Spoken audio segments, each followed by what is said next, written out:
You don't suffer because of what's happening. You suffer because you wanted something else to happen. You pictured a smoother road, a better outcome, a different person, a different life. And reality didn't match. But the Stoic doesn't break when life doesn't bend to his will.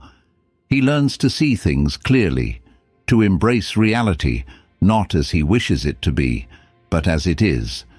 Because there's freedom in accepting what's real, not in resignation, not in defeat, but in the kind of strength that stops wasting energy on resistance, the kind of clarity that sees the truth and responds instead of reacts. This is what Stoicism teaches us, that your peace isn't found in controlling the world, it's found in aligning with it. In this episode, we're not here to escape. We're here to see, to meet life on its terms, and to grow stronger, not by wishing for a lighter burden, but by becoming the kind of person who carries it with grace. 1. Suffering comes from resistance. Most of the pain we carry isn't from the event itself. It's from the fight against it. Something happens. We don't like it. And immediately our minds start spinning. This shouldn't have happened. It wasn't supposed to be this way. Why me? And in those words, in that resistance, begins the real suffering. The Stoics understood this better than most. Life is going to be what it is. Plans will fall apart. People will leave. Markets will crash. Illness will come. The rain won't ask if you packed an umbrella.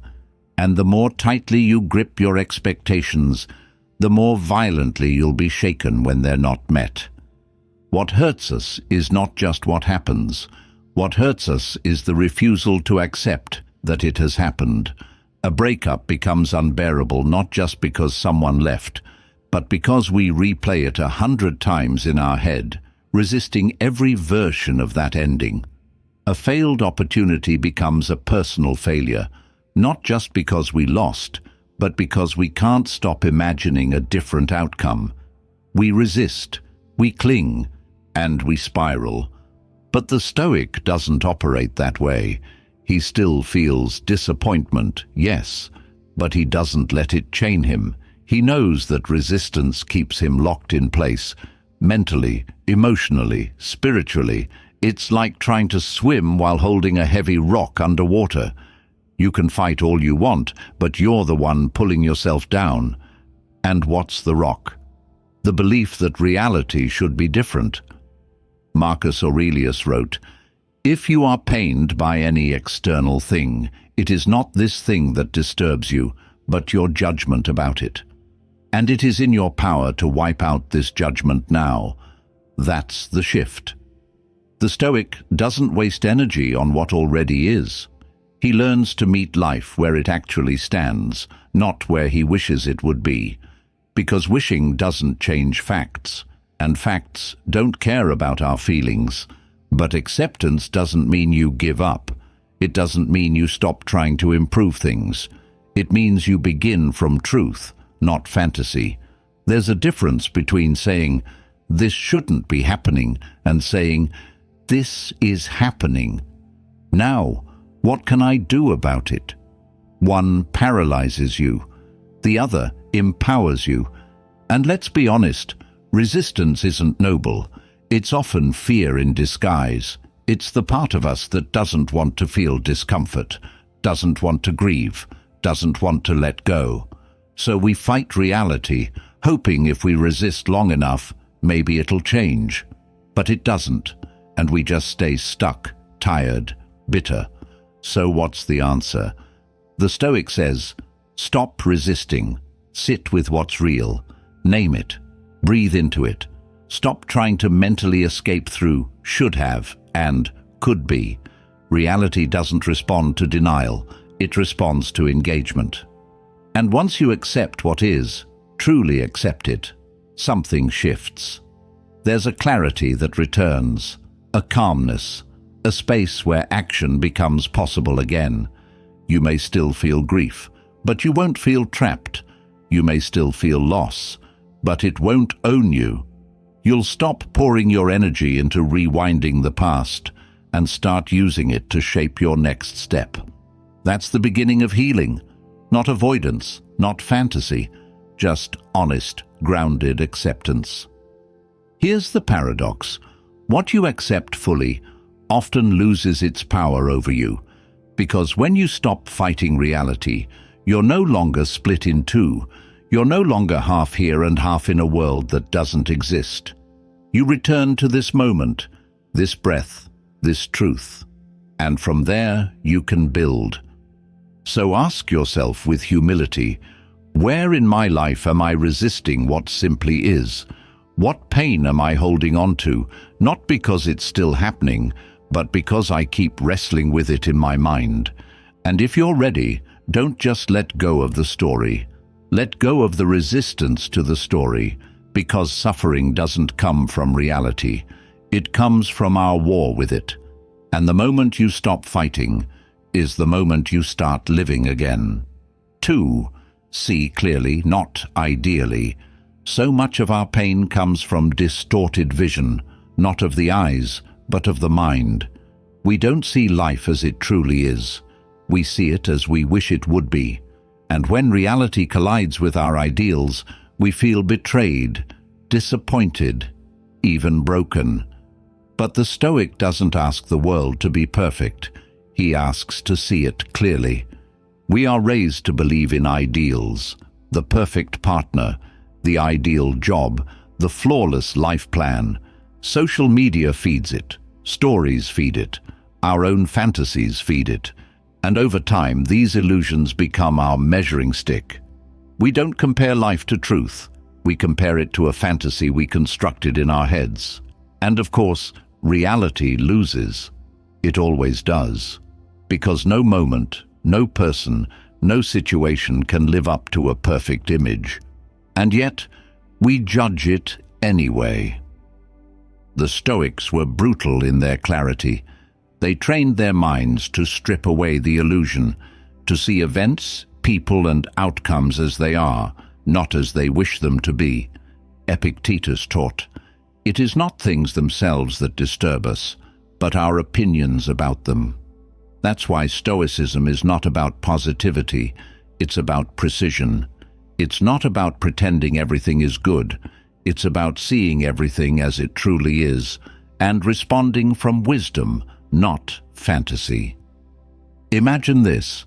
You walk into a room expecting applause. Instead, you get silence. Most people feel hurt, rejected. Why? Because they weren't seeing clearly. They were seeing ideally. They brought an expectation. And when the moment didn't meet it, it felt like a personal failure. But what if you walked in with open eyes and no assumptions? Then silence is just silence. No story, no judgment, just a moment to observe. That's the shift Stoicism offers, to see with clarity, not attachment, to look at a situation and say, what's really here? What's actually happening, not what I hoped would happen? That clarity is where strength begins. It's the foundation for right action. Because if your vision is distorted, your choices will be too, and blurry decisions lead to blurry outcomes. Think about how often we idealize people and then get crushed by who they really are. We fall in love with an image, not a person. We enter friendships with unspoken expectations. We chase careers without understanding the sacrifices. And when reality doesn't mirror the dream, we feel cheated.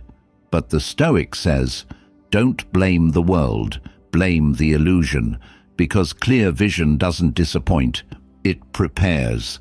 That doesn't mean we stop dreaming, but it means we stop lying to ourselves. We stop projecting our desires onto the present. We stop dressing up the moment in clothes it doesn't wear. Seeing clearly isn't about being cold, it's about being honest. And honesty is a rare form of freedom. Seneca once wrote, "The first step in crafting the life you want is to get rid of everything you don't." I'd add this: the first step to peace is letting go of what never existed, the illusion of how things should be. And once you do that, you see people not as saviors, but as humans. You see failure not as ruin, but as redirection. You see pain not as punishment, but as a signal. You begin to see what is and respond with what's needed. And this practice isn't just useful, it's transformational. It stops you from overreacting. It stops you from misjudging. It gives you space to breathe and evaluate, not just emotionally, but intellectually. It puts you in the position of strength, because a calm mind that sees clearly is a dangerous mind. It can't be easily shaken. It can't be easily manipulated. It no longer panics when things go wrong, because it never expected perfection in the first place. So take a moment, ask yourself, where am I seeing life through a lens of desire, not reality? What expectations are blinding me from what's actually true? Then clear the lens, wipe away the story, meet the moment with fresh eyes, because when you see clearly, even imperfect things become manageable, even pain becomes purposeful, and reality finally becomes something you can work with, instead of something you keep wishing would change. 3. Accept the moment fully. There's a quiet strength in the person who no longer flinches at what life brings, not because they enjoy difficulty, not because they're numb, but because they've learned to meet reality, not just with the mind, but with the whole self. That's what it means to accept the moment fully, to stop splitting yourself between what's happening and what you wish was happening. And in that union, something powerful is born, peace without passivity. The Stoics taught that every moment is complete, not perfect, not easy, but complete. It holds within it everything it needs to be what it is. Our suffering begins the moment we start subtracting from it, mentally editing the now to make it look more like what we wanted. We remove parts, add fantasies, resist facts. And the more we do that, the more exhausted we become. Not because life is overwhelming, but because we're trying to live two versions of it at once, the real one and the imagined one. Acceptance isn't about resignation, it's about presence. It's the radical act of saying, this is it, this moment, this emotion, this setback, this silence. I'm not going to fight it, avoid it, or dress it up. I'm going to be here fully. And from that grounded presence, I'll decide how to move, not out of panic, but out of clarity. Marcus Aurelius wrote, "Receive without pride, let go without attachment." That's the Stoic approach to the now. If joy visits, greet it. If sorrow knocks, open the door. You don't have to agree with what's happening, but you have to acknowledge it. Because denial doesn't protect you, it delays your power, and acceptance brings you back to it.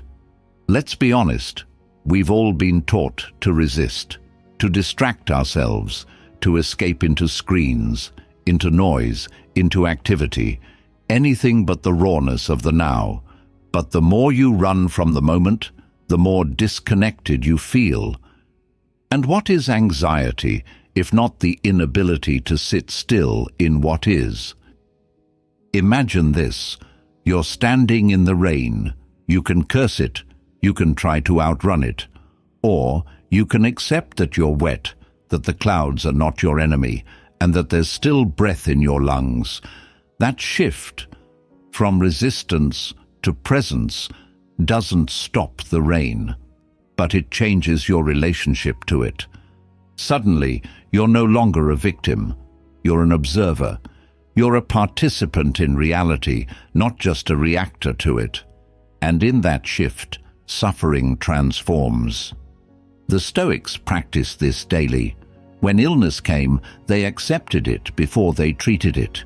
When grief arrived, They made space for it before they analyzed it. When fortune turned, they didn't scream at the sky. They steadied their hearts, not out of weakness, but out of deep, cultivated strength. Because when you accept the moment fully, you reclaim the energy you were wasting on wishing it away. So how do we begin? Start with your breath. It is the only part of this moment you can feel, control, and honor simultaneously.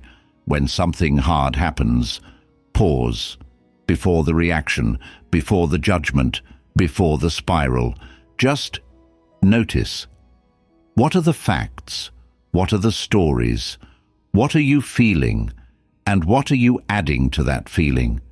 Because often, what hurts isn't the pain. It's the meaning we attach to it. Then, once you've met the moment honestly, act from it. Not from fear, not from fantasy, but from the calm intelligence that rises when you stop trying to escape. Because only when you accept the moment can you actually change it. Seneca reminded us, "A wise man is content with his lot, whatever it may be, without wishing for what he has not." That doesn't mean you don't grow or improve or dream. It means you stop waiting for conditions to be ideal before you show up fully. It means you stop telling yourself that life begins once things are different. Number life is here, right now, in this breath, in this challenge, in this imperfect, unfiltered moment.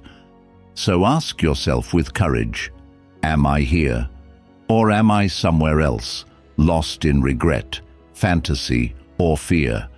Because once you return to the moment, you realize the peace you've been chasing wasn't hidden in the future.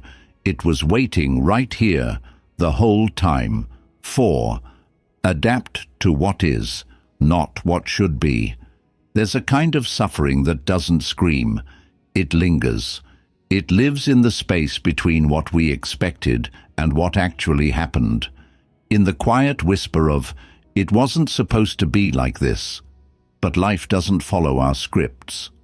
The Stoic understands this, and instead of demanding the world conform to his plan, he adapts himself to reality. He shifts, adjusts, and moves forward, not because it's easy, but because it's wise. We grow up writing mental blueprints for how life should unfold. We map out careers, relationships, identities, and somewhere along the way, we forget that these blueprints are fiction, ideas we created, not promises life made. Then something disrupts the script. A betrayal, a loss, a sudden turn we didn't predict, and we freeze, not because we can't move, but because we can't let go of what should have been. This is where many people get stuck, in resistance to the present, because it doesn't match the past's vision, and instead of adapting, they wait. They wait for life to go back to the way it was, or the way they imagined it would be. But waiting is not stoic. Reacting blindly isn't stoic either. Adapting, that is the stoic path.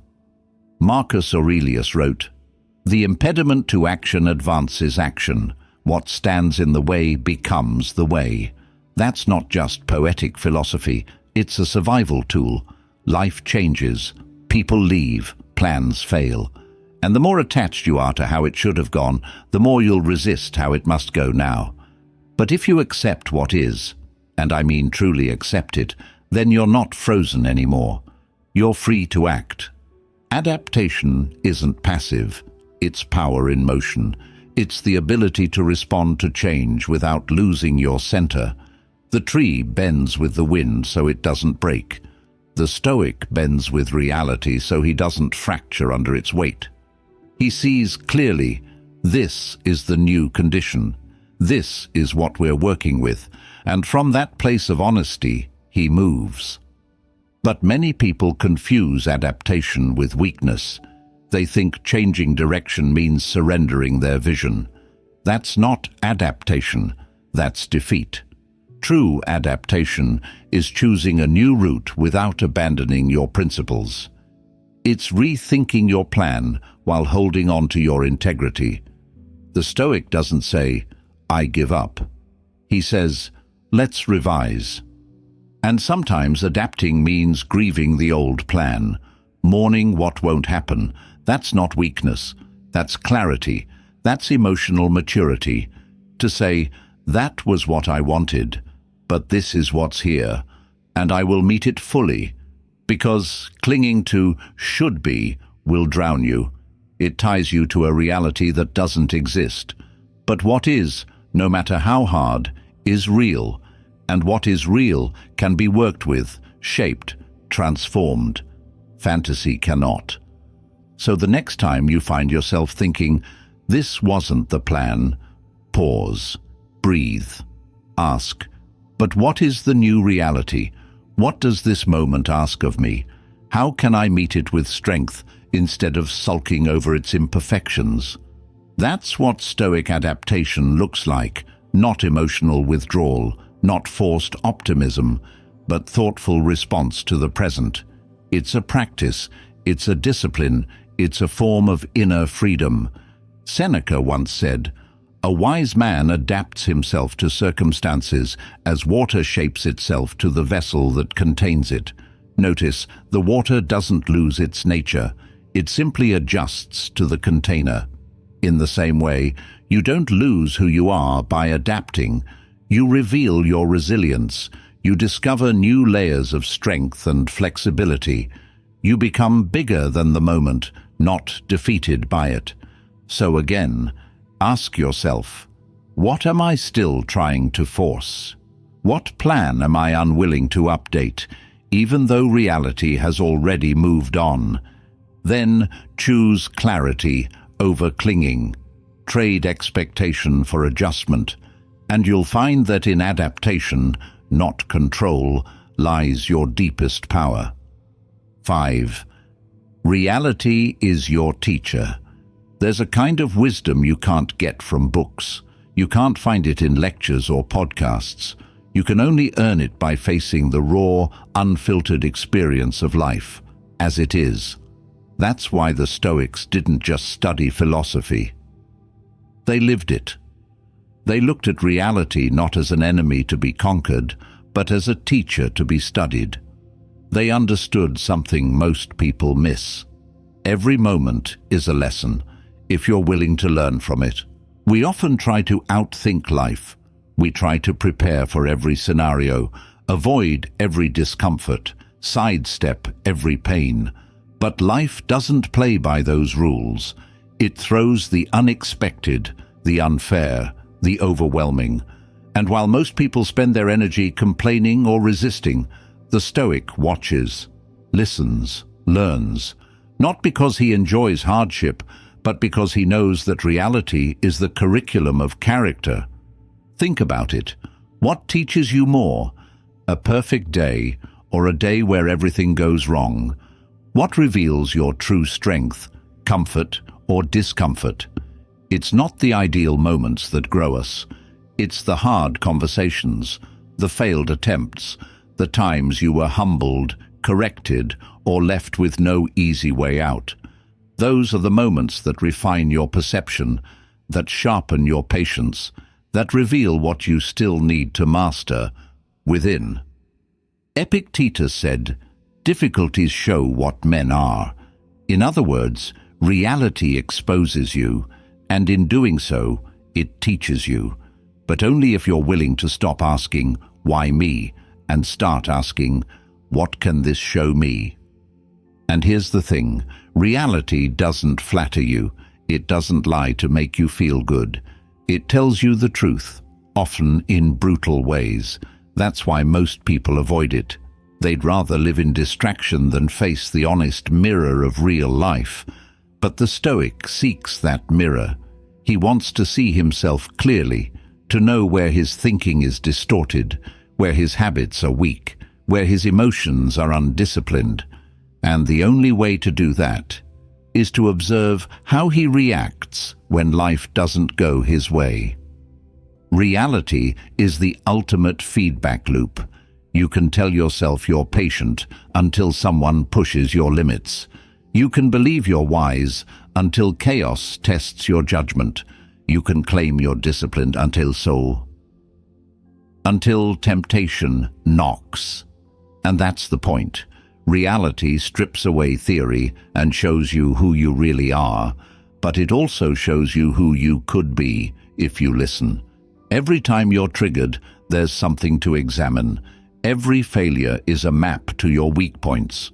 Every frustration is a spotlight on your attachments. Life is constantly teaching, but most people are too busy resenting the lesson to absorb it. So how do you become a student of reality? Start by paying attention. When something goes wrong, don't just react, reflect. When you feel uncomfortable, ask yourself, what part of me is being challenged right now? Is it your pride, your expectations, your need for control? That moment of awareness is the beginning of growth, and it only happens when you treat reality not as a punishment, but as a professor. Next, be willing to revise your thinking. The Stoic doesn't cling to old beliefs just because they're comfortable. He lets reality reshape him. If an idea no longer serves you, let it go. If a habit is failing under pressure, adjust it. If your perspective is causing unnecessary suffering, change it. This is intellectual humility. This is mental strength. Seneca wrote, "It is not the man who has too little, but the man who craves more that is poor." In the same way, it's not the person who faces hardship that is weak. It's the one who refuses to learn from it. The one who keeps repeating the same mental patterns, the same emotional responses, the same complaints, expecting life to get easier instead of becoming someone stronger. So ask yourself right now, what is life trying to teach me that I've been refusing to learn? What pain keeps repeating, not because it's inevitable, but because I haven't grown beyond it? The Stoic doesn't just survive reality, he uses it, learns from it, trains through it, because in the end, the world doesn't need to become easier. You need to become wiser. 6. Make peace with imperfection.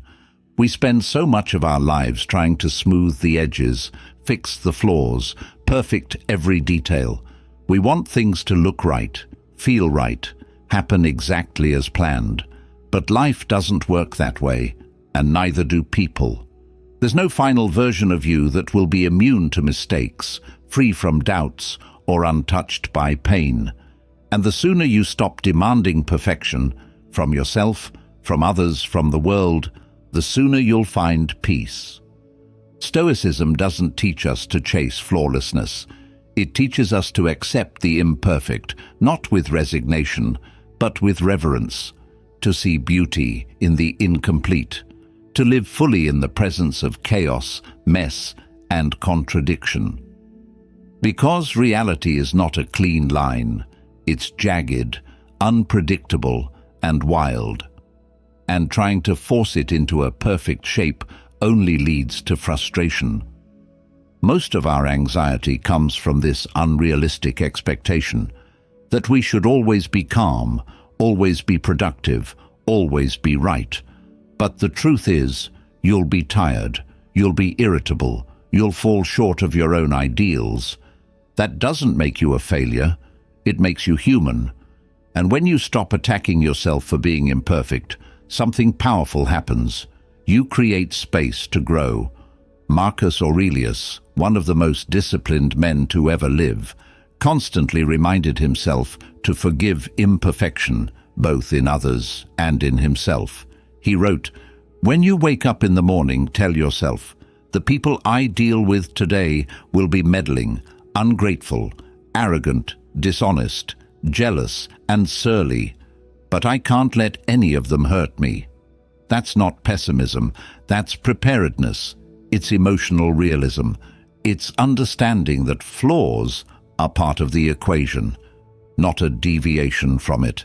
And the same applies to your own path. There will be days when you're focused and days when you fall off track. There will be moments when you handle pressure with grace and moments when you snap.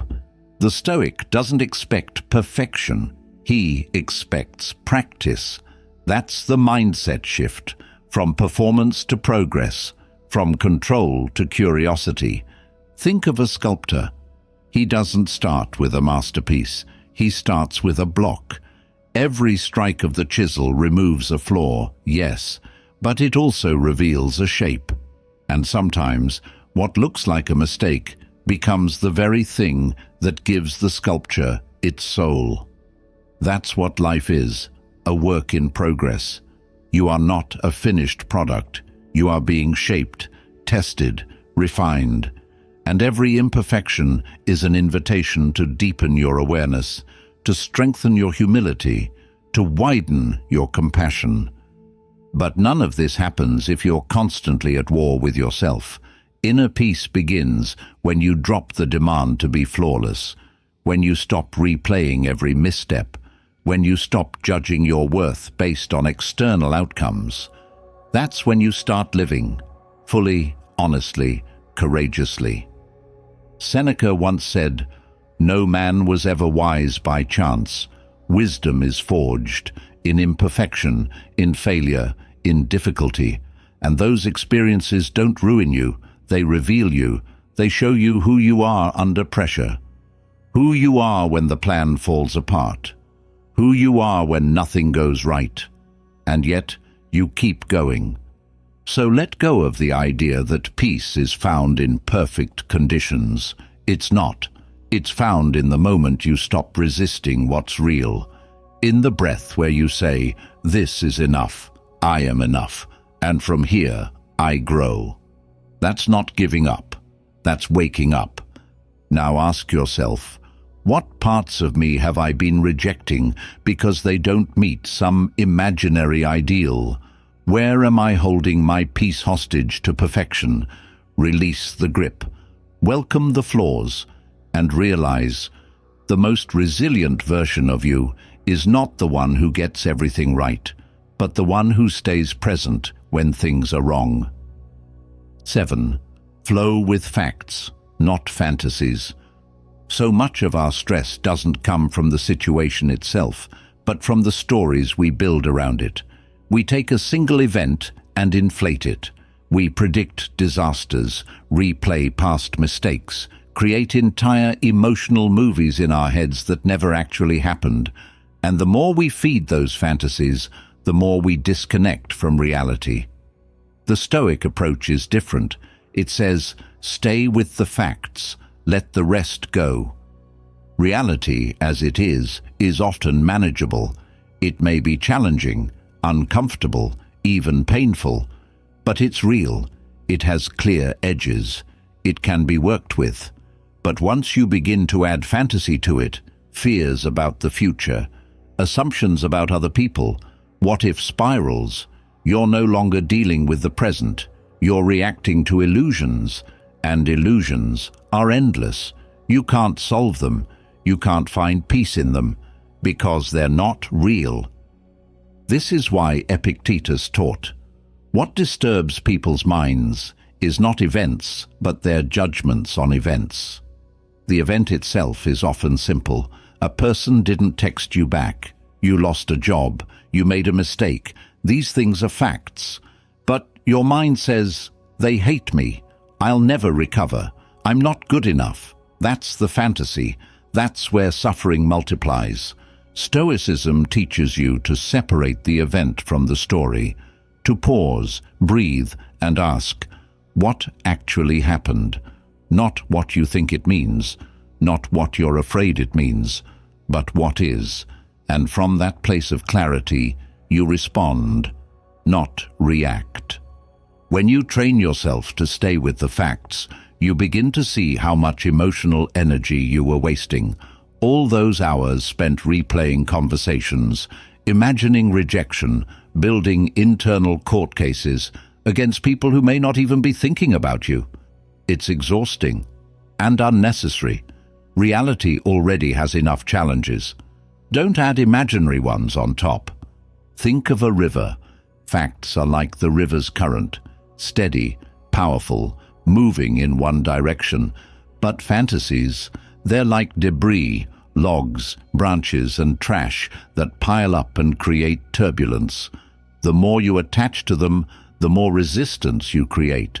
But if you let them pass, if you choose to stay with the flow of truth, you move with grace.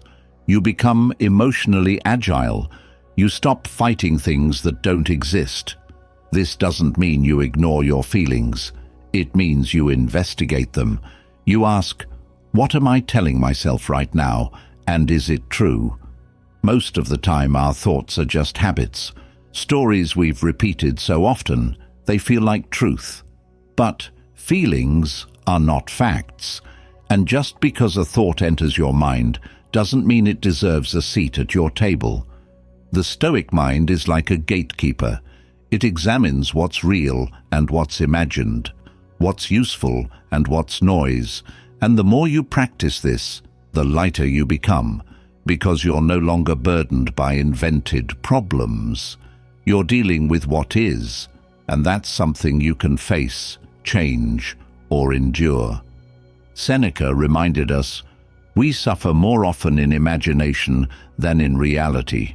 That suffering is optional, but it takes discipline. You have to slow down. You have to catch the story before it spirals.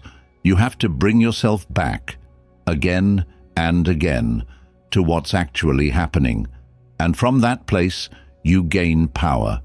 So next time you feel overwhelmed, ask, what are the facts?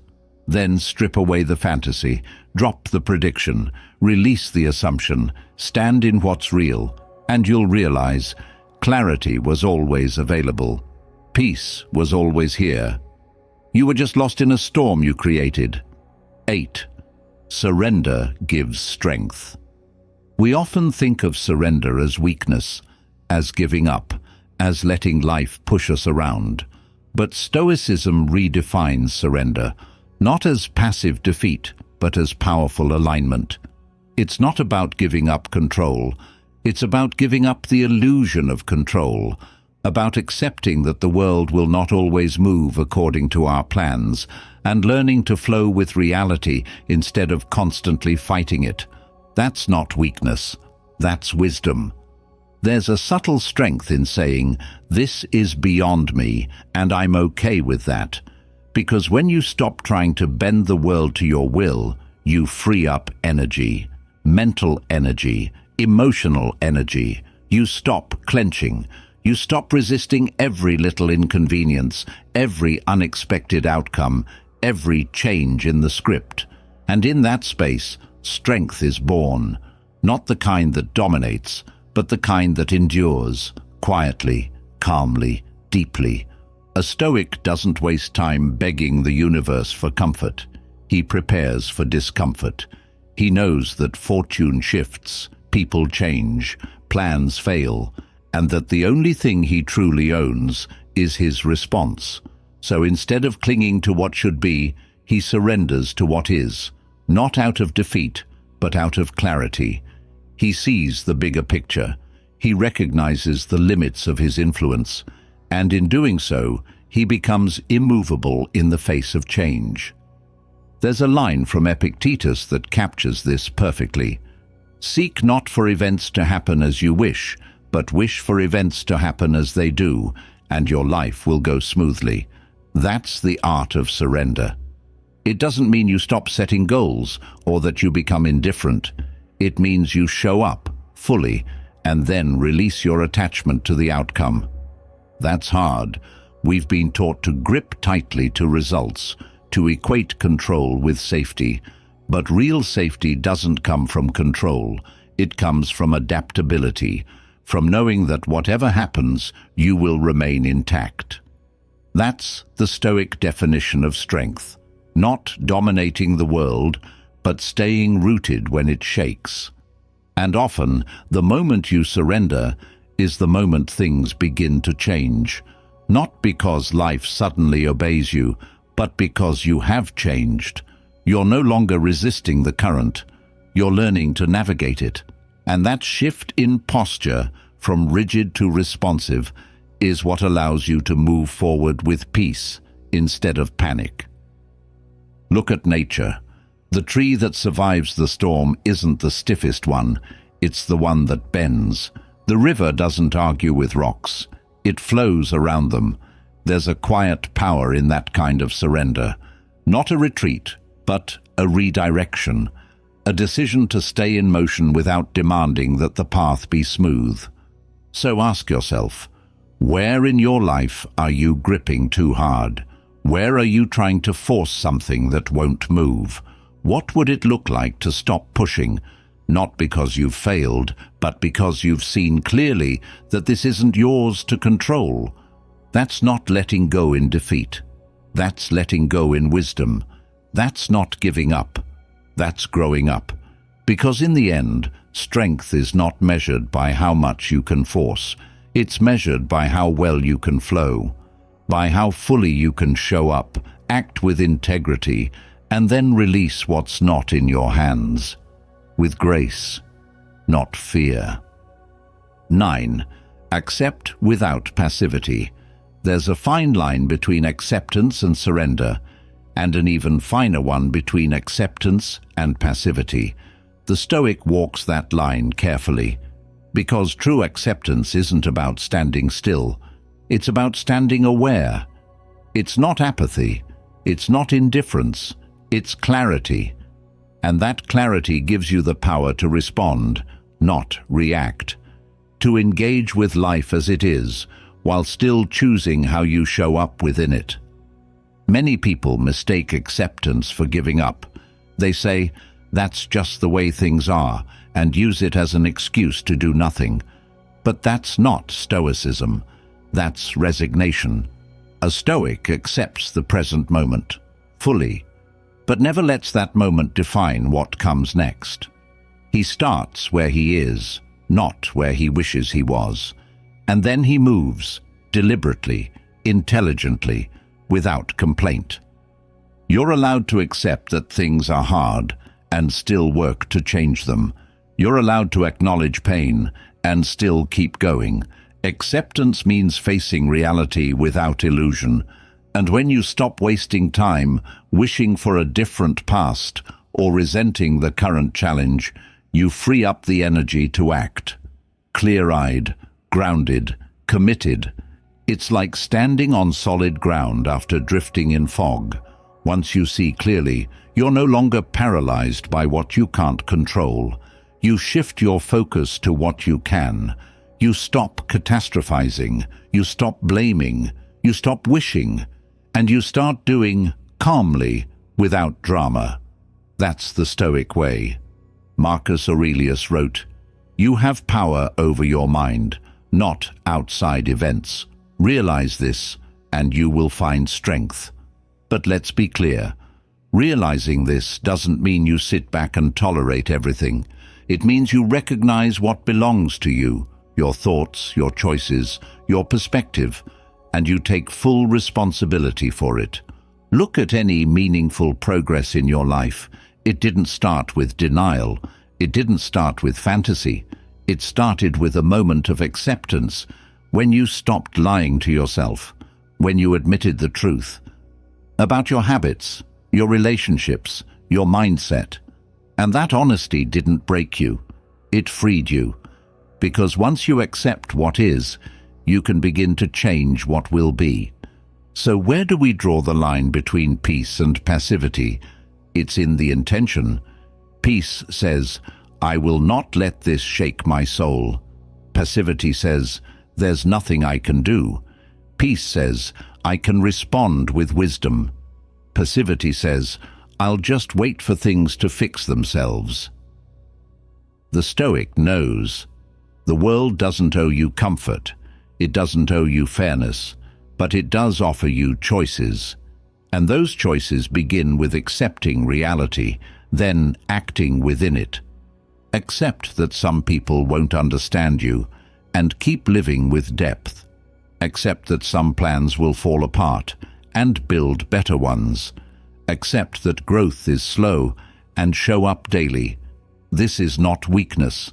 This is mastery, the quiet discipline of choosing clarity over control, action over avoidance.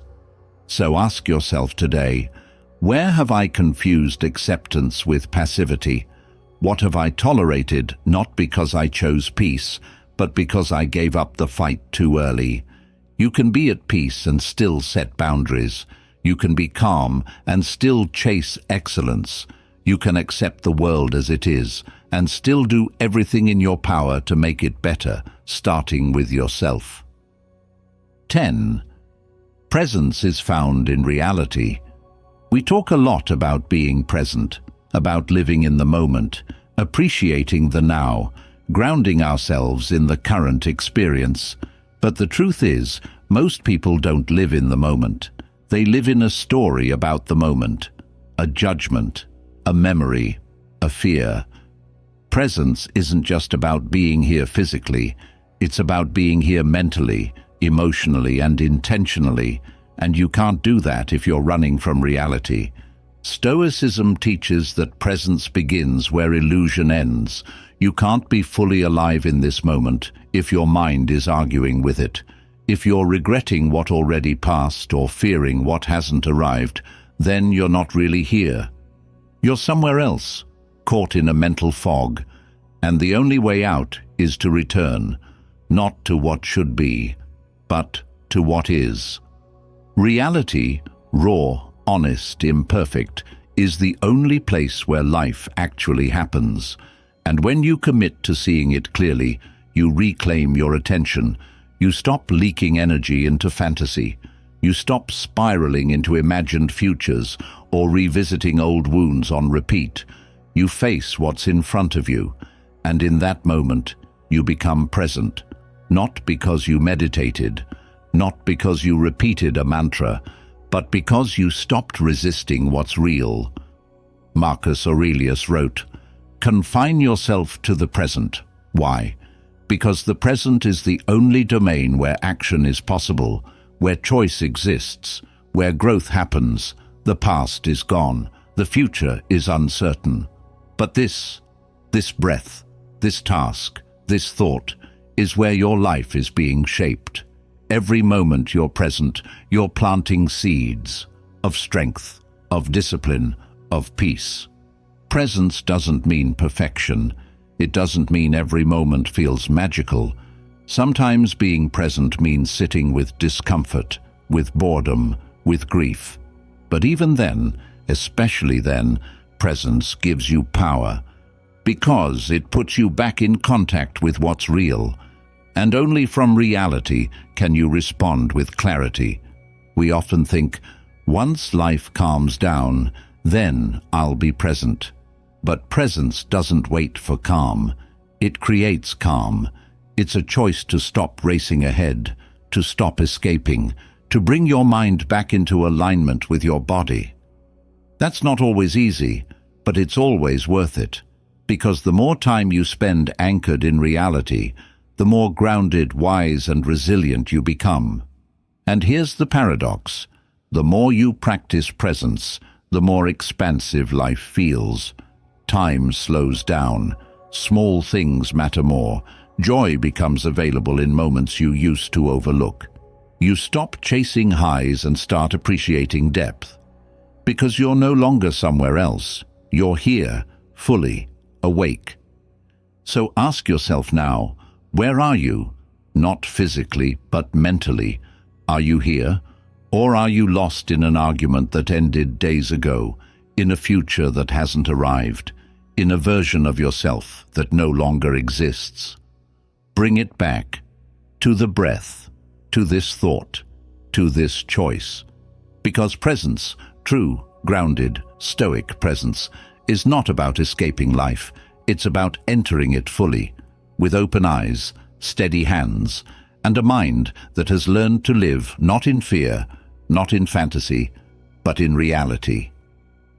So much of life is spent in resistance, fighting what's already happened, arguing with what is, wishing people were different, wishing you were further along. But the Stoic sees through the illusion. Suffering begins where acceptance ends, and peace begins the moment we stop asking the world to change and begin choosing how we show up within it. You've now heard 10 reminders, not just about Stoicism, but about living awake, living anchored, living free, free from illusion, free from the noise of opinions, free from the mental weight of trying to control everything outside of you. And now, the question is not just, do I agree? The question is, will I apply? Because wisdom without action is just decoration. Real strength isn't found in what you know. It's in how you respond, how you rise, how you stay grounded when nothing else is. You don't need to control everything.